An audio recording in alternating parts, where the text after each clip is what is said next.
porque no me gusta que me digan loco. ¿Por qué no estoy loco? Entonces me preguntaban, ¿estoy loco?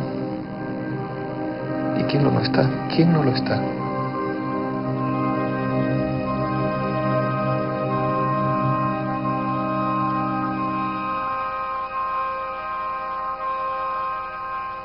¿Es la locura una enfermedad?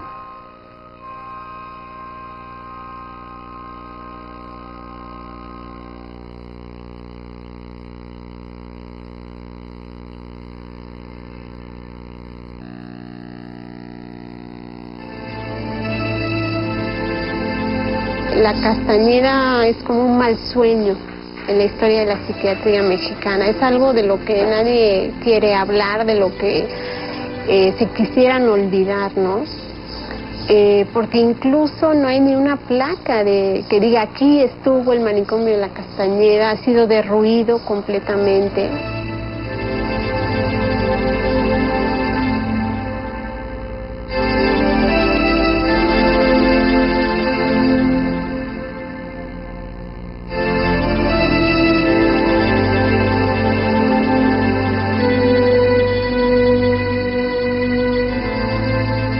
Pareciera una resistencia de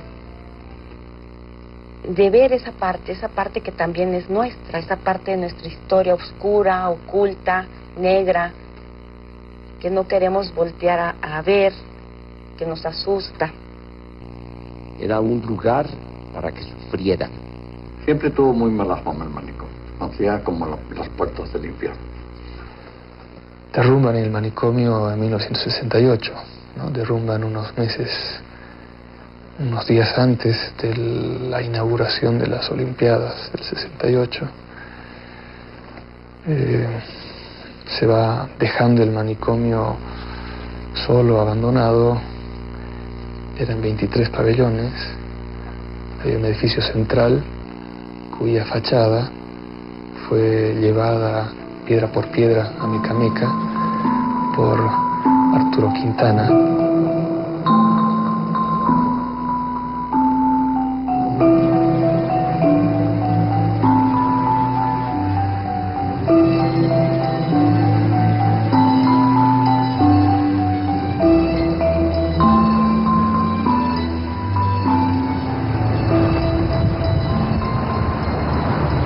Era una extensión muy grande la que tenía el manicomio. Abarcaba lo que son las Torres de Mixcoac, el Instituto de Epidemiología, el Instituto, no sé si ahora se llama así, pero era el Instituto de la Comunicación Humana, la colonia Lomas de Plateros y un par de colonias más.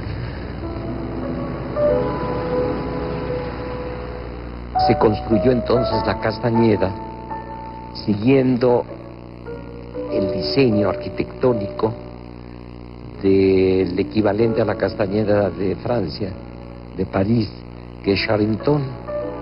Charenton era el manicomio.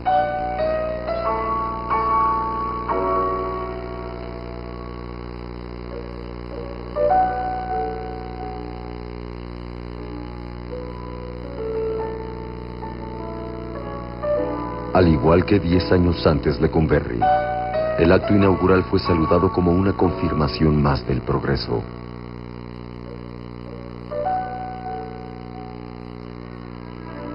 También paseó su aristocracia por los corredores del manicomio de la Castañeda en la inauguración de este edificio.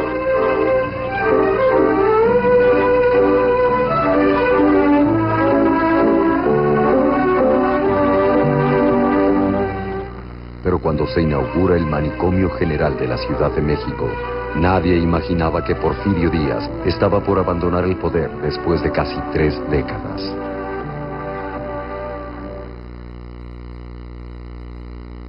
El porfiriato es lo que marca también el ingreso del país a la modernidad. La Castañeda se construyó como un hospital modelo, porque no había lugares. Había unos enfermos mentales en San Hipólito, ahí todos amontonados, que fue el que fundó Bernardino Álvarez muy recién la conquista, y las mujeres en un hospital de la Canoa, que está en la calle precisamente frente al Teatro de la Ciudad, que todavía existe. Entonces estaban muy aprisionados.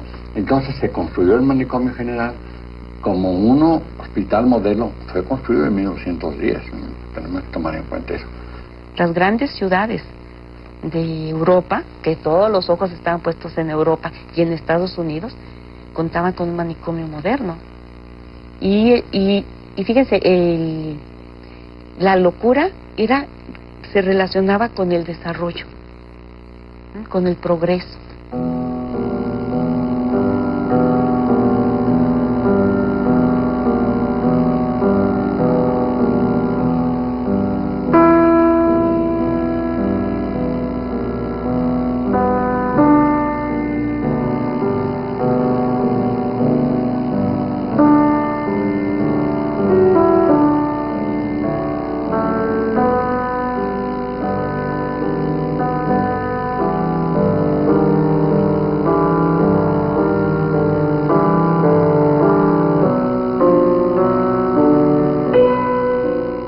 Yo creo que el manicomio, lo que lo hace muy interesante para mí como un objeto de investigación, como un objeto de la imaginación también, es precisamente que cumplió muchísimas funciones.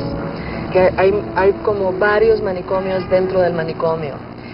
Por una parte, sí está esta área muy interesada en la ciencia, en realmente mejorar las terapias, en llevar a cabo un tratamiento científico de los pacientes, pero por otra parte está la brutal falta de recursos, ¿no?, que el manicomio inmediatamente sufrió después de su gran y pomposa inauguración en septiembre 1 de 1910.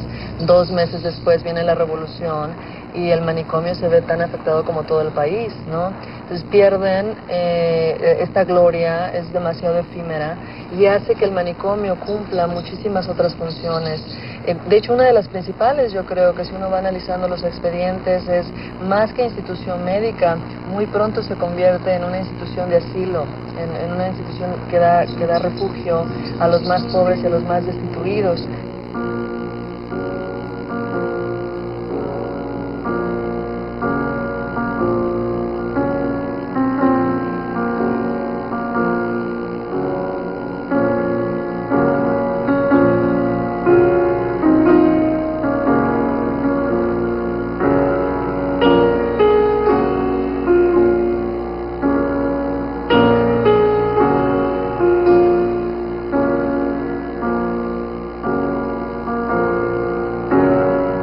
Ahí encontraron un lugar para vivir, un cobijo, un lazo que hacían con otros.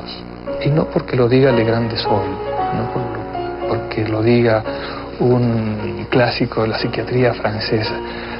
No dejaba de ser un lugar de albergue. Hacía las veces también de asilo, se recibían a mendigos. El reglamento establecía que debían ingresar con un certificado médico, pero a veces la beneficencia pública los remitía sin ningún certificado médico.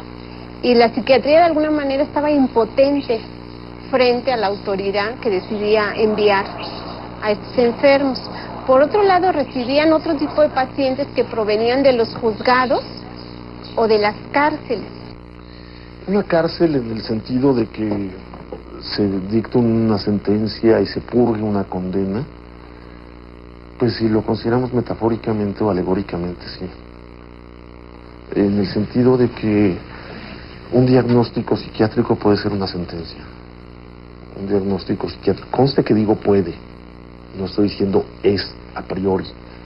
Un diagnóstico psiquiátrico puede ser una sentencia y la condena puede ser el estar en un hospital así el resto de la vida tomando medicamentos. Y ciertamente en algunos casos sirve para recluir a personas en contra de su voluntad.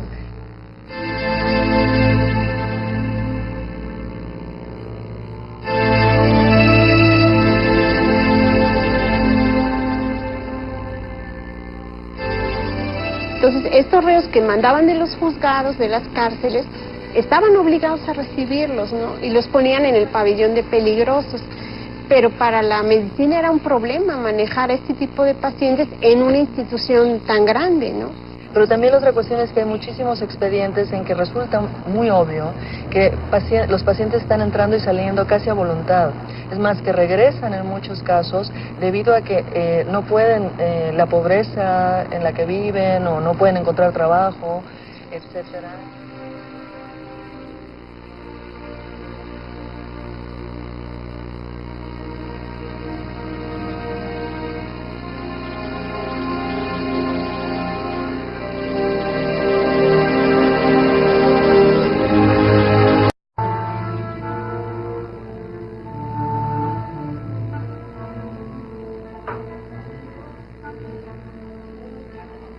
No bien. No puedo. Me dan medicina, pero me hace callar. ¿Qué le ocurre? Estoy cansada, no puedo dormir. ¿Y la medicina qué le hace? ¿Dónde? ¿Qué le hace la medicina? Pues a mí me hace daño.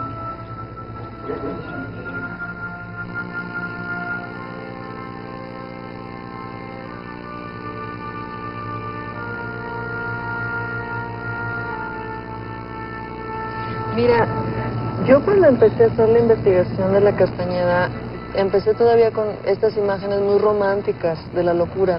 Y lo digo muy románticas en el sentido de que me parecía que por definición, si la locura estaba del otro lado de la razón, la locura tendría que ser una forma de resistencia, una forma de contestación, ¿no? Y un poco yo entré a los expedientes buscando eso. Y claro, me tuve que dar cuenta que eso no estaba ahí.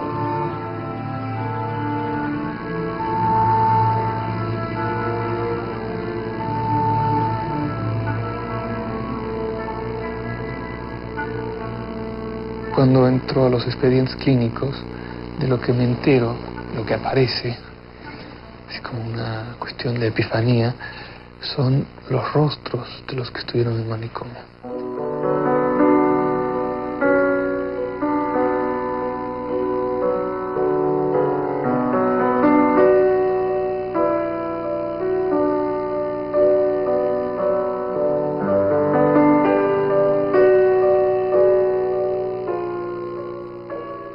Me encontré también con un retrato entre estas 418, 19 mujeres que entran del hospital de la Canoa al manicomio para inaugurarlo. Entra una que era muy joven, tenía 19 años, creo que cuando entró al manicomio, 17 o 18 cuando entra al hospital de la Canoa, y semeja, cuando uno ve esa foto, semeja a una ninfa, ¿no?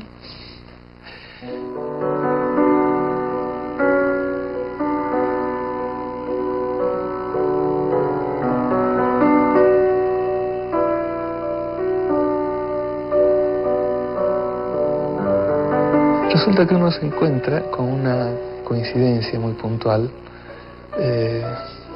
escrita por un médico, por el doctor Fournier, y él dice que el diagnóstico que le otorgaba a esa joven era de ninfomanía.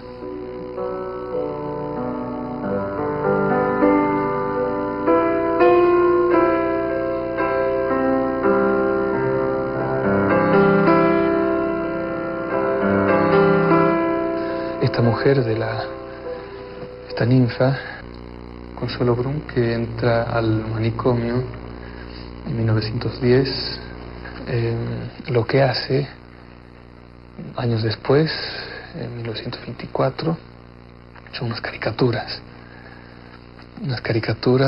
de ciertos momentos dentro del manicomio.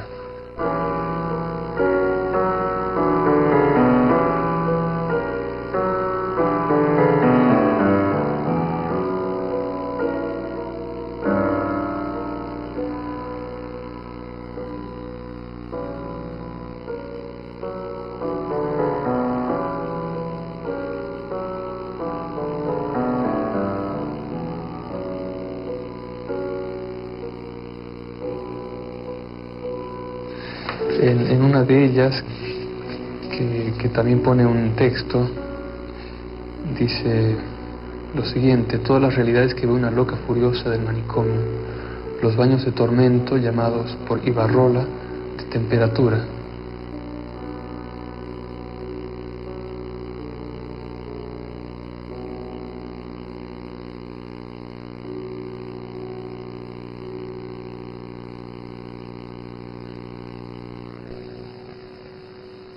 Todavía no cumplía yo los 20 años cuando empecé a visitar la Castañeda, el antiguo manicomio, en Mixcoac. Y empecé a ir a la Castañeda a dibujar.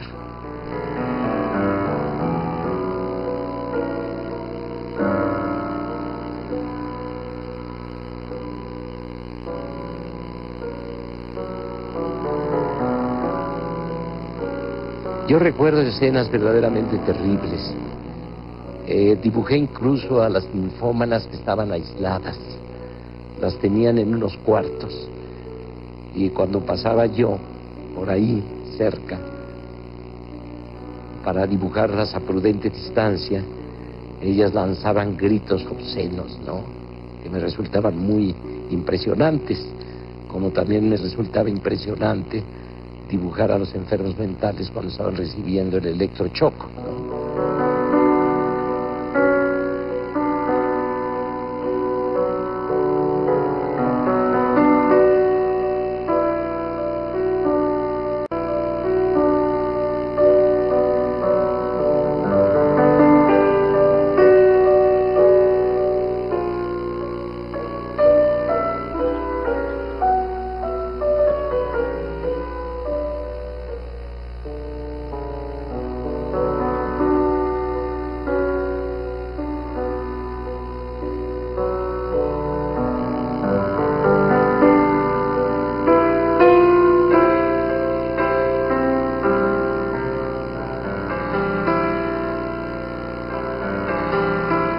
La intención, en mi caso, en aquellos tiempos, era reflejar el dolor humano a través de las enfermedades, del desquiciamiento.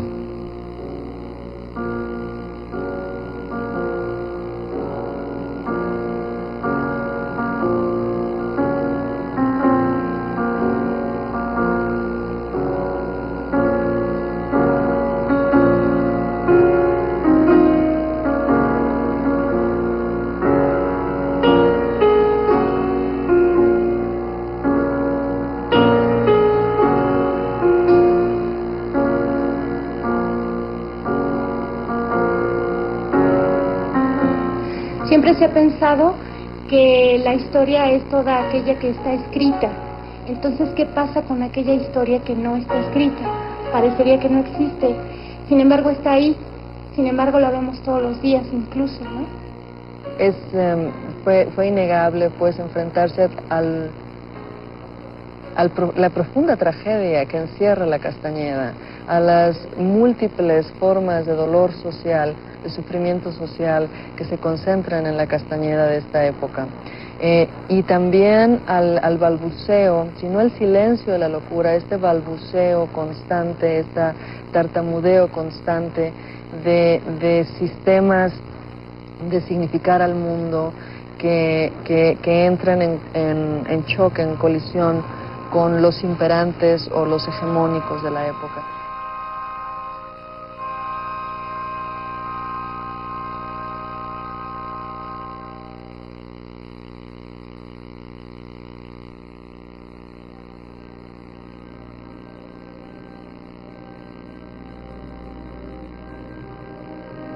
Silvera, ¿cómo fue que llegaste a la Castañeda?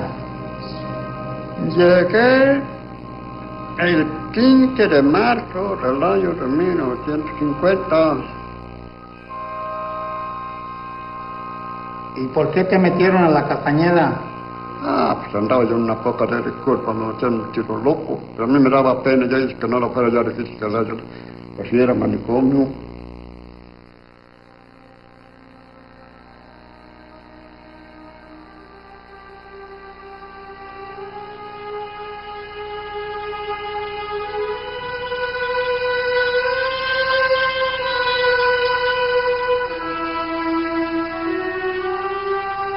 Nomás por eso me metieron, papá. Por ratero no era tan ratero, papá. No me gustaba robar, más que me gustaba un poco la esa. Andar metiéndome a las cantinas, jugar. Bueno, un tiro bajo, ¿verdad? Que me iban a echar allá a la cartella, pero yo no sabía. Yo le dije a mi tío, te van a curarte allí todo, hermano. Entonces yo miraba arriba, manicomio general. Entonces me decía antes de que me entrara, mira, no vaya a carretir ni te en el manicomio. Pues me quedé peor, papá. A lo mejor me decía la renuncia, yo todo que eres un loco, pero no era loco, papá. La enfermedad no viene de nada, ya ves cómo ando muy bien de los momentos. Aquí vine a hacer lo mejor y trabajé mucho. Muy bien, papá. Me recibió el doctor, me intentaban... Hay internos que salen de la Castañeda en el 68 cuando se cierra, que ingresan a estas granjas y que hoy en día ahí siguen, ¿no? Pacientes, bueno, pues ya realmente octogenarios, ya hasta centenarios. Toda una vida internados.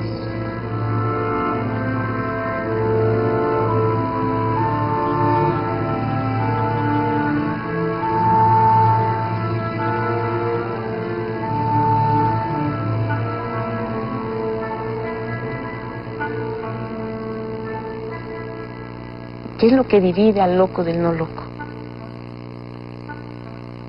Han habido hasta películas de alguien que entró y lo confundieron con el loco y se quedó, ¿no? Y son películas, pero pueden ser en la realidad también, ¿no? Que hay experiencias en que la gente dice, bueno, ¿y yo por qué estoy aquí?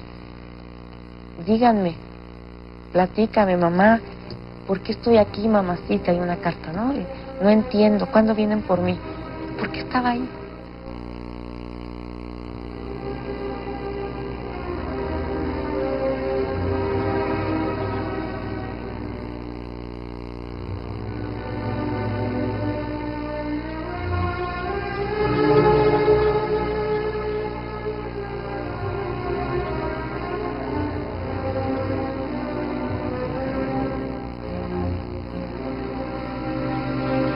Y si estaba ahí, pues era loca, ¿no?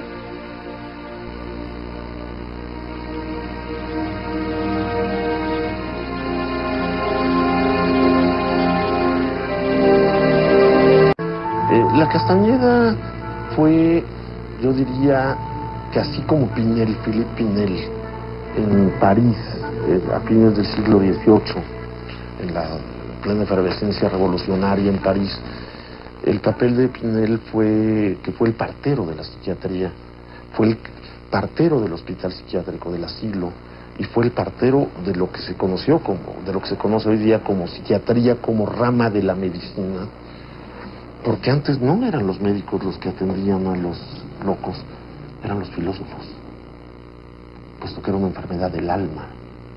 Hasta Pinel se junta el filósofo con el médico, y nace el psiquiatra.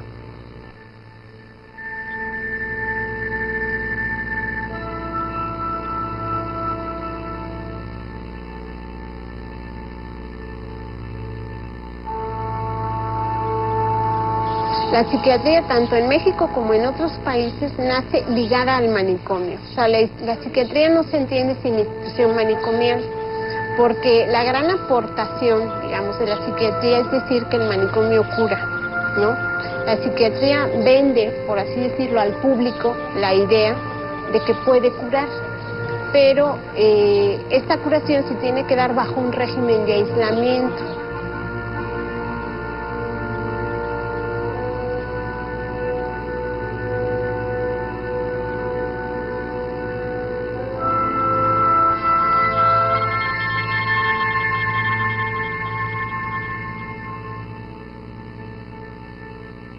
Pasaron todavía muchos años después de la fundación de la Castañeda para que la psiquiatría como especialidad de la medicina fuera reconocida a nivel académico por la universidad, ¿no? Pero fue la cuna de la psiquiatría en México, la Castañeda. En el sentido de que ahí se expresa todo lo que durante las décadas anteriores, las del Porfiriato, los médicos han estado escribiendo en revistas de medicina, pidiéndole al Estado que se establezca un manicomio, ¿no?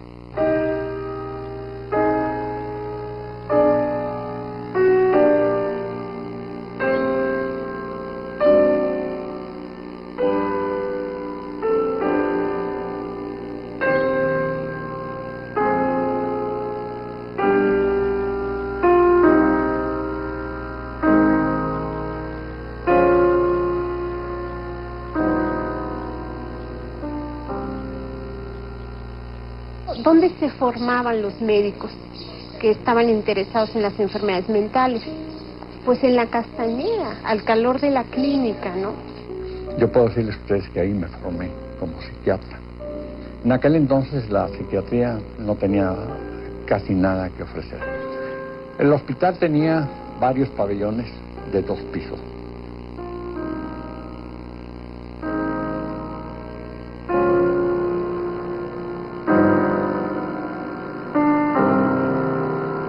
Es el tiempo de las grandes clasificaciones. Pabellón de agitados, pabellón de imbéciles, de oligofrénicos, de seniles, de idiotas, de agotados.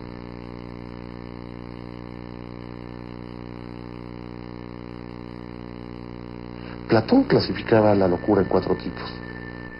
Basta leer el Fedro para ver cómo lo que opina Platón de la locura. Desde entonces hay clasificaciones. Platón habla de 2 tipos de locura: la locura divina, que es otorgada por las musas, y la locura, digamos, no divina, que es la enfermedad, ¿no?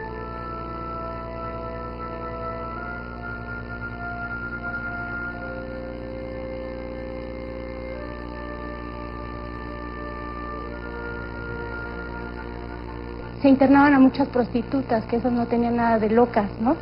O de enfermas mentales. Se internaban a epilépticos porque se consideraba que la epilepsia era una enfermedad mental. Se internaban a lo que ahora podríamos catalogar de inadaptados. Todo eso tiene que ver con la historia de la locura.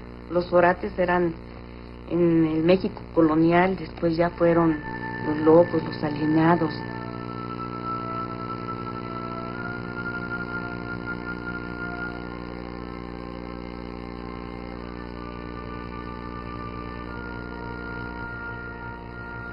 Uno utiliza el término de idiota, o de imbécil, o de agitado, ¿no? Había un pabellón que decía reos y agitados.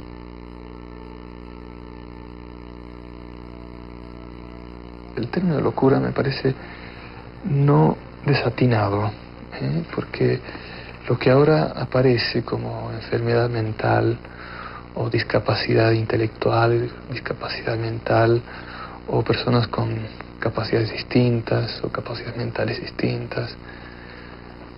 Sí, está bien, es un efecto de nuestra modernidad, pero el término loco es un término muy cotidiano y que puede permitir incluso cierta plasticidad.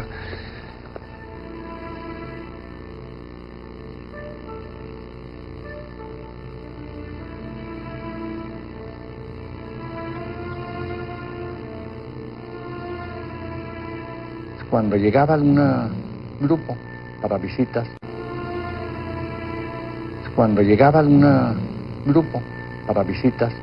se les podría mostrar. Habitualmente nada más había un pabellón, que era el pabellón de reos y agitados, donde estaba el enfermo muy violento. Los demás eran enfermos tranquilos. Cuando pasábamos de visita, muy frecuentemente las enfermas de arriba tiraban una bolsita con un hilo para que les dieran pan o para que les dieran dinero. Y según algunos registros se llegaban a hacer 5,000 comidas diarias en la cocina para la década de los 40, contando los internos y los empleados con sus familias. Era realmente un microcosmos. Algo impresionante es que casi todos los enfermos traían un bote colgado de un hilacho de cinturón, porque ahí les servían el alimento. No había plato, no había cubierto. Entonces ahí le vaciaban la basofia que les daban pan duro.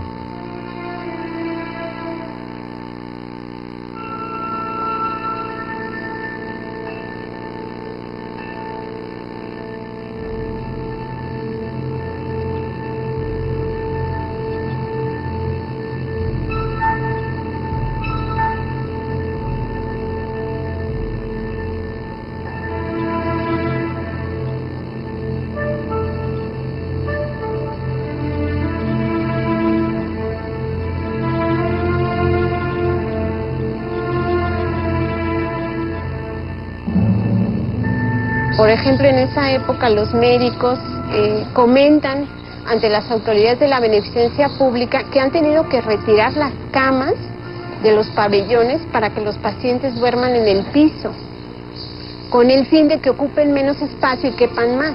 Pero a ese nivel se llegó, ¿no?, de tener que retirar las camas. Ahora, este fenómeno de la sobrepoblación se dio en toda Europa, se dio en Estados Unidos, es un fenómeno, por decirlo, universal. El manicomio tenía 3.300 enfermos. Algunos dormían en cama, otros dormían en un colchón. Pero por ahí, tanto en la cárcel como en el manicomio se encuentran los más pobres, dice, ¿no? En la Castañeda eran los más pobres también, ¿no? Igual que seguramente en Lecumberri sería entonces.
Estas dos enfermas, fotografiadas en 1920, posiblemente provenían del Hospital de la Canoa. Alguna de estas dos mujeres podría haber sido la que le expresó en 1910 a su médico, según consta en un expediente del Manicomio General, las siguientes y reveladoras palabras. Mientras fui el burro atado a la noria sacando agua para que otros bebieran, fui cuerda. Pero en cuanto me rebelé, me volvieron loca. La otra recluida, ¿acaso fue aquella que le enseñó al doctor una carta dirigida al general Díaz pidiendo justicia, pues se sentía perseguida, y se quejó de que cuando pedía caldo, le daban en cambio orina? En el expediente de esta reclusa, consta que en 1910 sufría de delirio poliforme, aunque al final es dada de alta como sana y arrepentida. ¿Arrepentida de qué? No se sabe. Roger Bartra.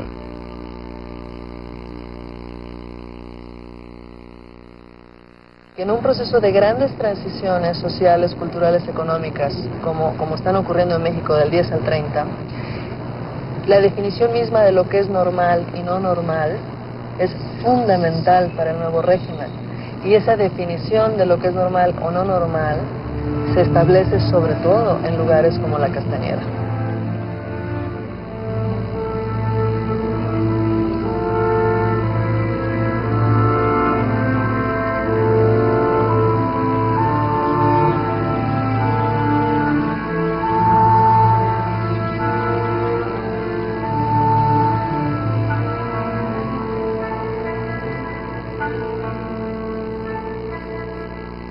Finalmente, la locura, si existe, ocurre en lugares como no colonizados del lenguaje, ¿no?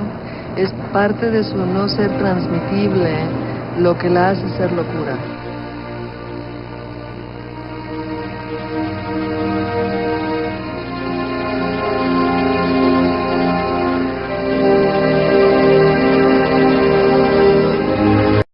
El mal recuerdo de la Castañeda fue más bien un resultado del tiempo, ¿no?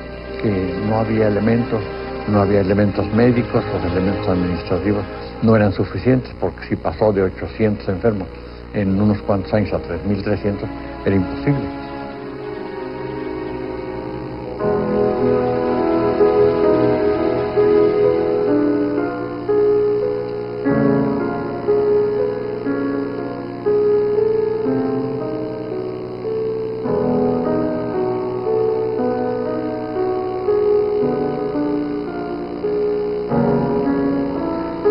Está todavía todo muy presente en mis recuerdos. las experiencias, los enfermos mentales que les ponían unos costales encima, daban unos gritos aterradores, los trataban de calmar con unas mangueras, con manguerazos, ¿verdad?, de agua fría, les cortaban el pelo, y todo eso me impresionaba mucho.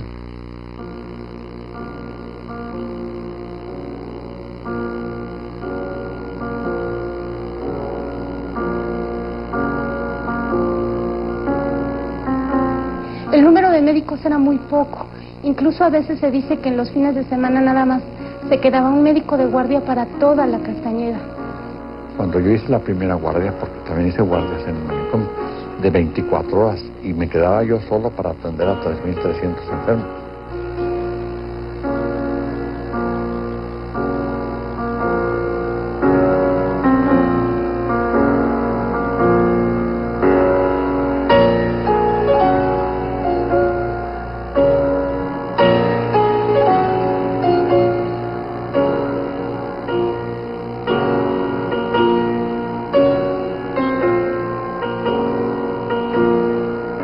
Algunos de los testimonios, por ejemplo, dan cuenta de que cuando un médico les daba una orden, no lo podían ver a los ojos, tenían que agachar la mirada en la cabeza y hablarle de usted. Pero, por ejemplo, en esta época, en la década de los 30 que le comento, yo he comparado testimonios de reportajes en la prensa con las memorias de las instituciones de salud en esta época, de la beneficencia pública, y prácticamente coinciden en el estado en que se encontraba el manicomio. Por ejemplo, los pabellones originalmente se construyeron con duela de madera en el piso. Esta duela ya prácticamente se había levantado y anidaban ratas en todos los pabellones que corrían por el manicomio pues a placer, ¿no?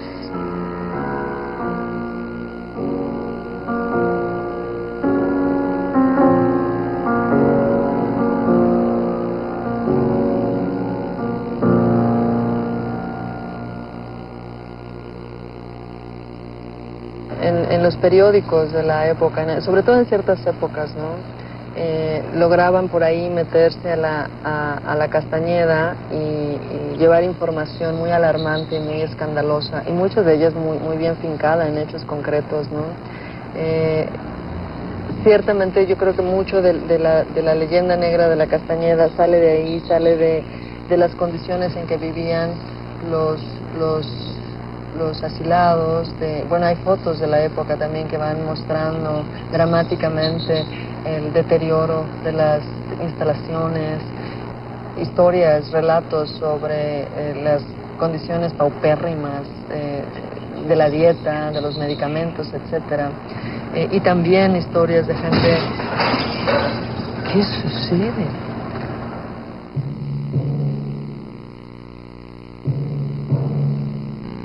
Hubo una gran tragedia.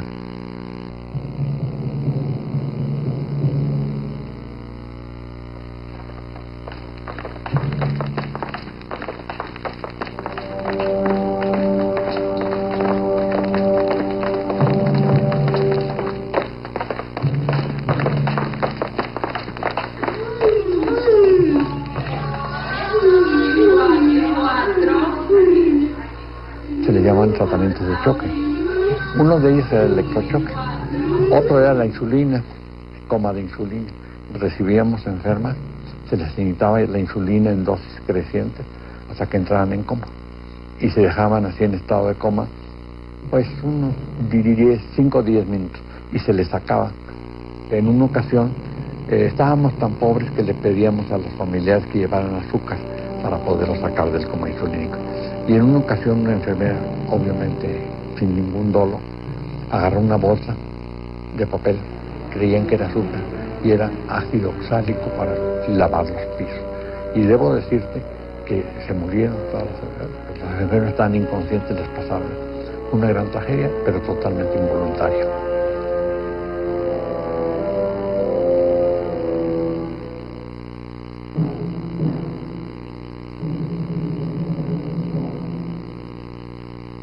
Estaba todo muy triste, papá. En lo que refieren que se habían unos viejitos de 70, pero bien viejitos ayer.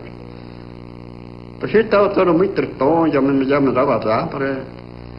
Había algo completamente deshumanizado, ¿no?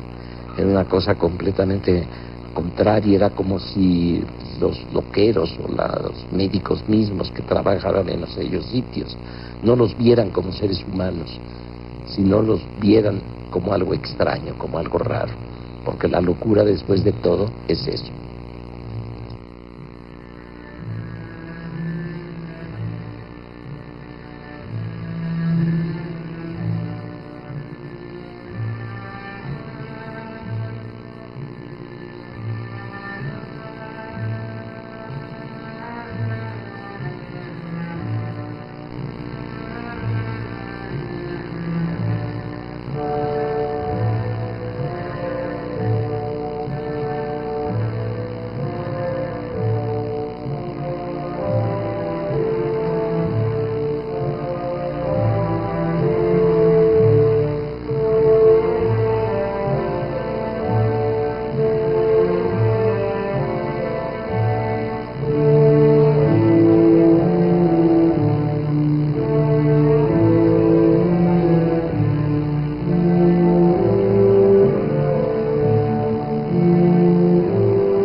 Si se muere la fe, si huye la calma, si solo abrojos nuestra planta pisa, lanza a la faz la tempestad del alma un relámpago triste, la sonrisa.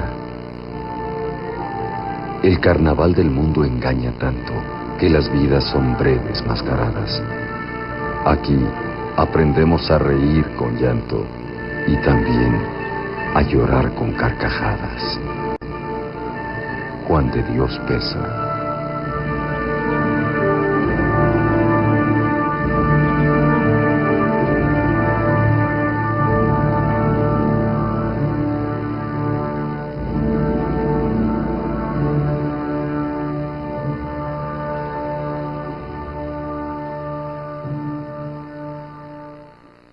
Acuérdate el Acapulco, María bonita, María del alma.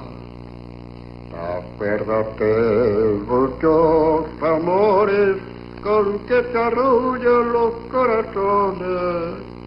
Había cines, había billares, había muchachas tan preciosas. Ya no podía, papá. Una ropa que lo vestían raro, papá. Eran de los ferrocarrileros, me veía muy grande en las tirantes. Todo está muy raro, canta como de mujer, todo estaba muy tristón allí, papá. Hay un cronista de Mixcoac, es un señor que vive en las torres de Mixcoac. Él decía que se había criado entre la demencia, eso. Había crecido ahí e iba a los jardines del manicomio, a las calzadas, iban los niños a andar con sus patines y bicicletas por las calzadas que tenía el manicomio, así me dijeron los vecinos. Entonces ellos tenían una cercanía con el manicomio distinto de lo que aparecía en la prensa, de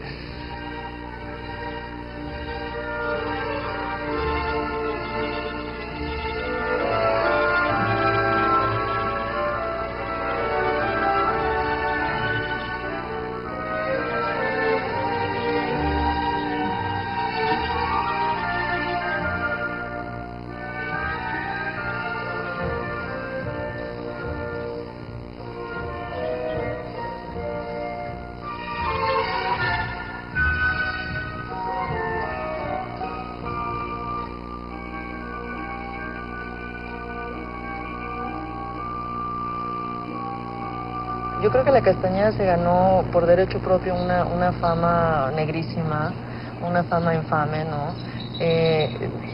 Debido a muchas barbaridades que sucedieron ahí, etcétera. Pero también a veces me parece que nada más confiar en la leyenda negra no nos deja ver la complejidad del lugar. Yo pienso que la Castañeda, en su época, llenó un hueco que había en la existencia de los obreros. Que haya leyendas negras, pues sí hay, nada más que yo viví ahí muchos años. Y creo que en muchas épocas de la Castañeda no se contaba ni siquiera con medicamentos básicos. Creo que mucho menos con un sistema de vigilancia absolutamente profesional. Creo que muchas de las críticas y de las noticias amarillistas que alcanzaron a salir de la Castañeda, de hecho se debían a eso, a una verdadera falta de vigilancia profesional. Y si eso falta, creo entonces que tendríamos que matizar esta idea de cárcel, ¿no?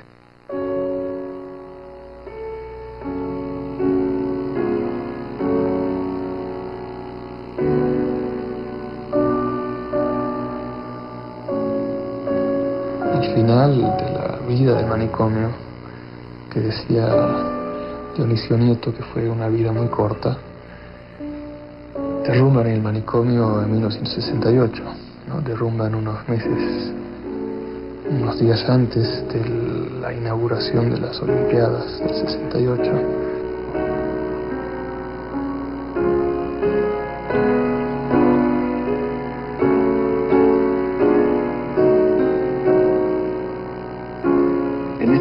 Me llamó el doctor Moreno Valle y me dijo: señor presidente, quiere ver si se puede modificar un poco esa sombra negra de la Castañeda y quiere hacer nuevos hospitales psiquiátricos.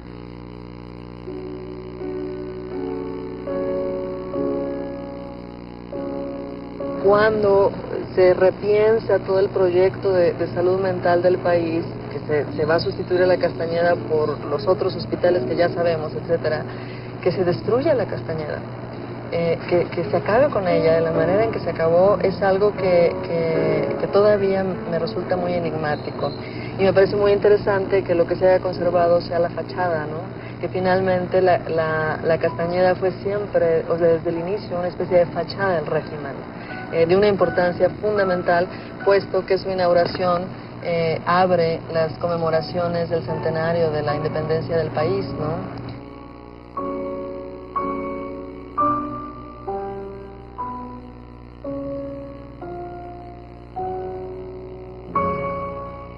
Me parece que la arquitectura del manicomio lograba proporcionar algunas condiciones que ahora ya no están en ningún hospital.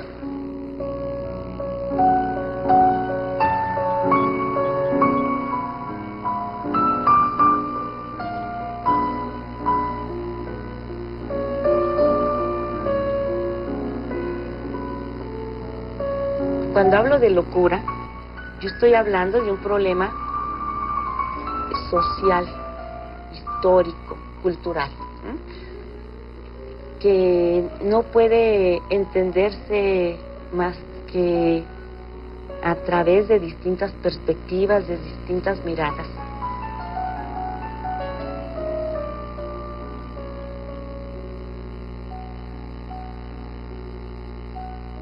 Lugares como la Castañeda o las cárceles que después van a estar analizando no son obstáculos de la modernidad, son encarnaciones de esa modernidad, de lo problemático, de lo inacabado, de lo ineficaz que es la modernidad también.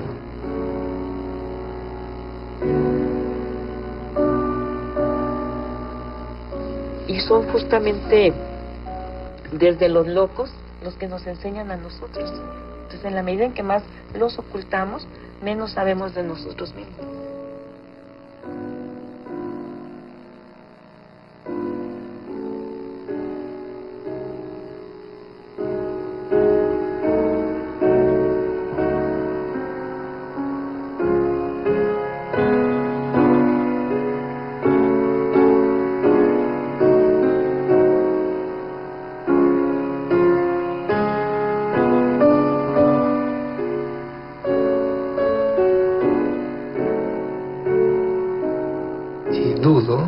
Tengo mis dudas de que estemos en condiciones de aprender la lección que nos dejó la vida del manicomio, el Palacio de la Locura. Sí, tengo mis dudas.